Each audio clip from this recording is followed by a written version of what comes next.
Hello বন্ধুরা, নতুন একটি ভিডিওতে সবাইকে স্বাগত। আজকের ভিডিওতে আমি দেখাবো কিভাবে আপনি ভিভো টি3 5G মোবাইলে ফিঙ্গারপ্রিন্ট অ্যানিমেশন পরিবর্তন করবেন। আপনাদেরকে ডিভাইসটা লক করে দেখাচ্ছি। দেখতে পাচ্ছেন বন্ধুরা, এখানে কিন্তু লক স্ক্রিন ডিসপ্লেতে একটি ফিঙ্গারপ্রিন্ট আইকন রয়েছে।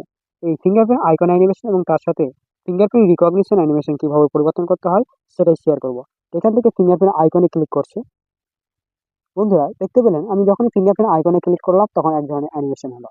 এই দুই ধরনের অ্যানিমেশন কিভাবে পরিবর্তন করতে হয় চলো দেখে নেওয়া যাক।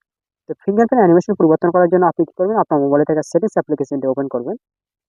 এরপর এখান থেকে আপনি নিচের দিকে ডাইনামিক ইফেক্ট এই অপশনটিতে ক্লিক করবেন।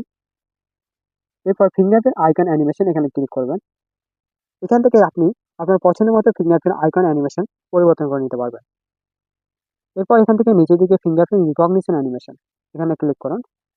এখান থেকে আপনি কি করবেন, আপনার পছন্দের মতো ফিঙ্গারপ্রিন্ট যে রিকগনিশন অ্যানিমেশন রয়েছে সেটা কিন্তু এখান থেকে পরিবর্তন করে নিতে পারবেন। এই ছিল আজকের আপডেট। যদি ভিডিওটি ভালো লাগে তো অবশ্যই লাইক করো। চ্যানেলে নতুন দর্শক হলে চ্যানেলটিকে সাবস্ক্রাইব করো এরকমই নিত্য নতুন মোবাইল টিপস অ্যান্ড ট্রিক্স পেতে। ধন্যবাদ।